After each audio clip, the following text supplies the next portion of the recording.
Okay, easy 2 tips and tricks where you can see everything up close and personal. Alright, now, what I didn't show you on my last video, how to remove door casing trim or how to cut door casing trim when laying tile.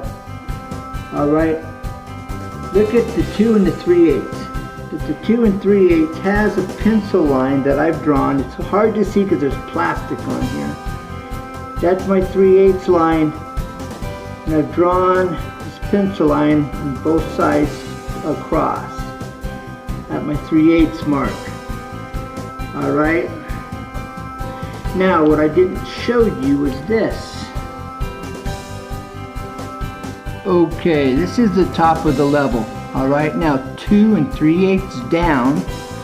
Alright, now I take this level and I come down 2 and 3/8 where I made my next line.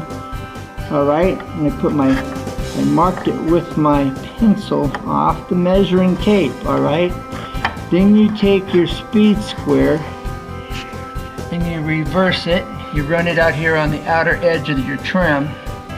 Alright, and you go to the line, your little mark you made over here.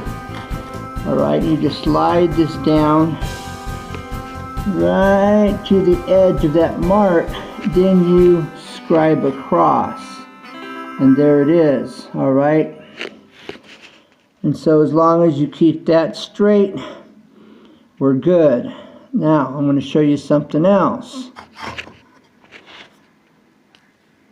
Now, the block I was talking about in my last video, alright, I cut this block that's 5/8 thick because it's a 5/8 from the concrete up to that line.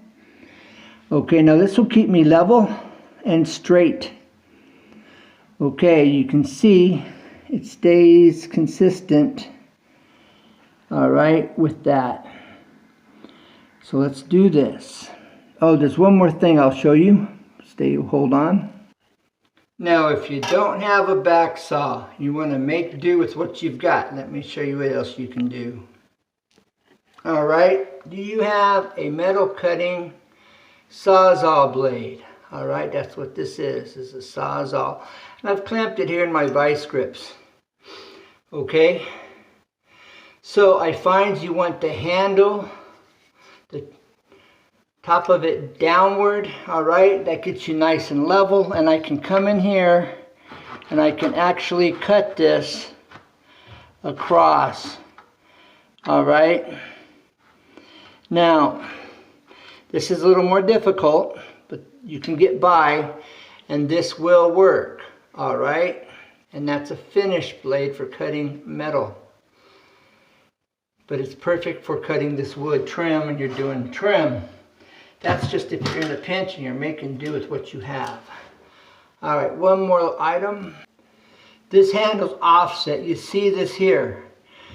The older back saws, they've got the handle is straight. Alright, so you can flip it one way or the other depending on whether you're cutting left or right.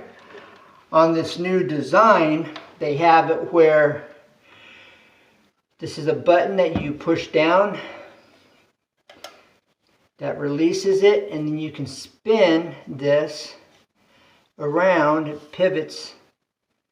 Okay, right here it pivots and spins. Alright, for left and right side. Then you push this up. Okay, and this locks in place. Bam. There you are. Okay, now I can cut this other side. See? So, now I just lay this flat on here, and I get to cutting. Alright? And that will put me right where I need to be. You want this flat, you don't want it tilted up, you don't want it tilted down, and that's what the block's for. Unless you have a real steady hand and you take your time, you can do it without the block. But this just reassures you.